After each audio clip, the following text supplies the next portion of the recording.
तो कैसे हैं मेरे दोस्तों, एक बार फिर से आप सभी का हम स्वागत कर रहे हैं आपके अपने YouTube चैनल ज्ञान विद सचिन में। तो दोस्तों, आज के इस कंप्लीट वीडियो में हम बात करेंगे BTUP second semester back paper 2026 के बारे में। BTUP second semester back paper 2026 के इस वीडियो में अप्लाइड फिजिक्स सेकेंड की बात करेंगे।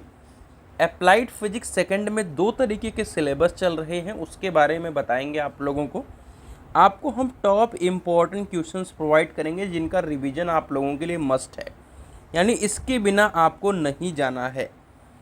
पीडीएफ के बारे में भी बात करेंगे, तो कैसे आप सभी को तैयारी करना है इसके बारे में हम कंप्लीट जानकारी देंगे।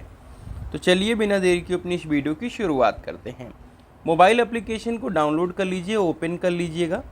नोट्स मिल जाएगा, PYQ मिल जाएंगे आपको। 49 रुपीज़ में बैक पेपर नोट्स मिल जाएगा, ठीक है। और किसी भी एग्ज़ाम की तैयारी करने के लिए नोट्स बहुत ही ज़्यादा ज़रूरी है। तो चलिए आगे बढ़ते हैं। अब हम अप्लाइड फिजिक्स सेकेंड के अंदर दो तरीके के सिलेबस होते हैं। एक है ओल्ड सिलेबस। तो ओल्ड सिलेबस में अब कंफ्यूज हो रहे हैं बच्चे, ध्यान से सुनिएगा। हम जिस सिलेबस की बात कर रहे हैं वो या तो आप 6th सेमेस्टर में हो या तो आपकी स्पेशल बैक हो, ठीक है, ठीक है, और या तो आपकी सेकेंड ईयर में ईयर बैक हो। अब ये क्या मतलब है, यानी आप इस समय 6th सेमेस्टर में होने चाहिए थे, लेकिन आप फर्स्ट ईयर क्रॉस करके सेकेंड ईयर में ईयर बैक लिए हुए, फर्स्ट ईयर में ईयर बैक नहीं थी, ठीक है। तो ये बच्चे इस वीडियो को देखेंगे। न्यू सिलेबस क्या है, जो अभी NEP यानी 60 मार्क्स वाला जो आया हुआ है वो है न्यू सिलेबस, ठीक है। और जो ओल्ड सिलेबस है वो 50 मार्क्स में है, ठीक है भैया, इस बात का ध्यान रखें। तो न्यू सिलेबस वालों का जो वीडियो है वो जो नए सेकेंड सेमेस्टर के बच्चे पेपर दे रहे हैं उन्हीं के साथ समझ लो आपका पेपर हो रहा है, ठीक है। चलिए, पेपर की डेट इनकी कब है, 13 तारीख 5वां महीना 2026 को है। ट्रिक क्या है, पहले आपको पैटर्न समझो। जितने भी ओल्ड सिलेबस वाले हैं आपको पैटर्न ये देखना है कि 10 क्वेश्चन एक एक नंबर वाला आएगा, 5 क्वेश्चन 2-2 नंबर वाला आएगा, और 2 क्वेश्चन आपके 5-5 नंबर के होंगे, 2 क्वेश्चन 5-5 नंबर के होंगे, ठीक है। इस तरीके से आपके पूरे 50 नंबर मिलते हैं। यानी ऑप्शन में मिलेगा 3 में से 2 करना होता है, 12 में से 10 करना होता है और 7 में से 5 करना होता है। क्लियर बात है, ये आपका पैटर्न है। तो ये पैटर्न आपको ये बताता है कि आपको लॉन्ग क्वेश्चन फोकस करना है। अगर आपके यही 60 मार्क्स वाले न्यू सिलेबस वाले बच्चे होते तो उनको मैं यही कहता कि आप शॉर्ट क्वेश्चन पे फोकस करो, क्योंकि उनके 2.5 नंबर और 2 नंबर के क्वेश्चन ज़्यादा हैं।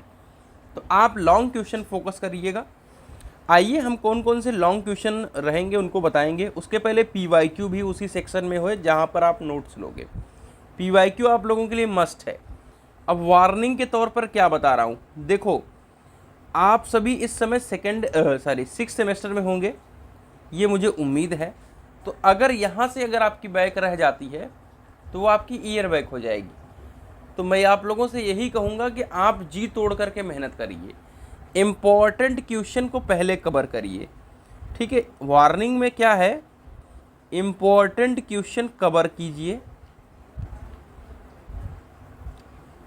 कवर कीजिए, इसके ऊपर डिपेंड मत रहिए। इम्पॉर्टेंट क्वेश्चन कवर करने के बाद सिलेबस कवर करने के बारे में सोचिए। इम्पॉर्टेंट बताने का मतलब ये होता है हमारा, इन क्वेश्चंस की प्रैक्टिस ज़्यादा करिए, ठीक है। ऐसा तो नहीं कहीं ये क्वेश्चंस आप सभी के छूट जा रहे हैं, आप इनके प्रैक्टिस नहीं कर रहे हैं।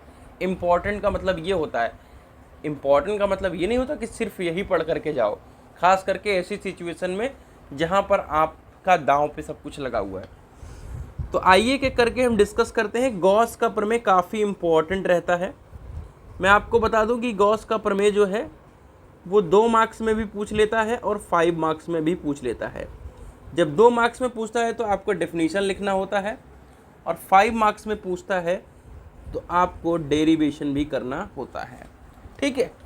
अगला क्वेश्चन है व्हीट स्टोन ब्रिज, ठीक है। व्हीट स्टोन ब्रिज जो होता है, व्हीट स्टोन श्वेत के नाम से जाना जाएगा, इसके कार्य सिद्धांत का सचित्र वर्णन आपको करना है। क्वेश्चन नंबर 3 है मीटर ब्रिज। मीटर ब्रिज भी आपके व्हीटस्टोन ब्रिज की तरह ही है और इसके आपके कार्य विधि का सचित्र वर्णन करना है। किरचॉफ के नियम का उल्लेख कीजिए। दो तरीके के लॉ होते हैं, एक केसीएल और एक केबीएल। मतलब जो भी क्वेश्चंस मैं आप सभी को बता रहा हूँ, सारे क्वेश्चन की प्रोबेबिलिटी 100% की है। ऐसा नहीं है कि मतलब ये क्वेश्चन आप सभी के लिए मिस हो जाए, मतलब इन्हीं सब में से आप सभी का क्वेश्चन बनता है। विभव मापी का सिद्धांत बताइए, इसका भी आपको सचित्र वर्णन करना होता है। फैराडे के विद्युत चुंबकीय प्रेरण का नियम, मतलब ये तो 150% वाला क्वेश्चन होता है। अगर मैं मीटर ब्रिज की बात करें, ये केसीएल केबीएल की बात करें, तो ये जब 150% वाले क्वेश्चन है। ये व्हीटस्टोन ब्रिज 150% वाला क्वेश्चन है, ठीक है। डाया पैरा फेरोमैग्नेटिक पदार्थ में अंतर स्पष्ट कीजिए। ट्रिक समझिए, यहाँ पर ट्रिक क्या है मेरे दोस्त, ध्यान से समझिएगा।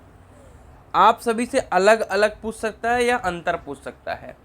तो अंतर अगर याद रहेगा तो आप अलग अलग सारी चीज़ों को थ्योरी बना करके लिख दोगे, ठीक है। और ये भी आपका 150% की प्रोबेबिलिटी रखने वाला क्वेश्चन है। एलईडी का सचित्र वर्णन कीजिए। बहुत ज़्यादा इंपॉर्टेंट क्वेश्चन है एलईडी, तो एलईडी को आप मिस नहीं कर सकते। पीएनपी और एनपीएन ट्रांजिस्टर का सचित्र वर्णन करिए। काफ़ी कॉम्प्लिकेटेड है लेकिन बहुत ज़्यादा इम्पॉर्टेंट है, तो इसको बिना पढ़े हुए नहीं जा सकते।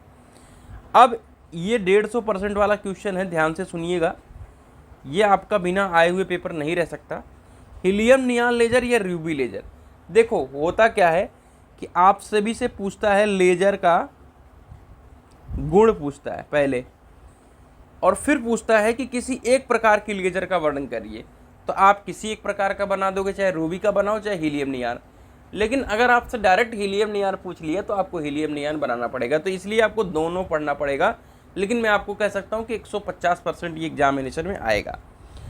ऑप्टिकल फाइबर का सचित्र वर्णन करिए और उसके उपयोग और लाभों को बताइए। इसमें एक और क्वेश्चन ऐड करना चाहूँगा,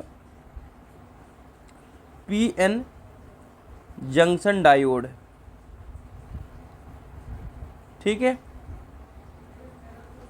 और पीएन जंक्शन डायोड में होता है फॉरवर्ड एंड रिवर्स बाइसिंग होता है, ठीक है। ये बहुत ज़्यादा इम्पॉर्टेंट है, इसलिए मैं इसको यहाँ पे फिर से अपने मन से लिख के ऐड कर दिया हूँ। अब देखो 2-2 नंबर में जैसे चीज़ें पूछी जाती है, रेजोनेंस क्या है, इको क्या है, रिवर्बरेशन टाइम, अनुरणन काल जिसे कहते हैं, फ्री एंड डैम्प्ड ऑसिलेशन इसको बोलते हैं, फ्री एंड डैम्प्ड ऑसिलेशन, ठीक है, ऑसिलेशन। उसके बाद सेबाइन का सूत्र, विवर्तन, ध्रुवण और पोलराइड। ध्यान से सुनिएगा, इन तीनों में एक क्वेश्चन फिक्स है, 150% एग्जामिनेशन में आएगा। तो इतने क्वेश्चंस मैं आप सभी को बता दिया हूँ। मुझे आशा है कि अब आप applied physics second old syllabus बहुत इजीली क्रैक कर सकते हैं। तो कैसी रही वीडियो कमेंट करके बताइएगा। मिलता है एक नई वीडियो के साथ, तब तक के लिए bye bye, take care, love you all.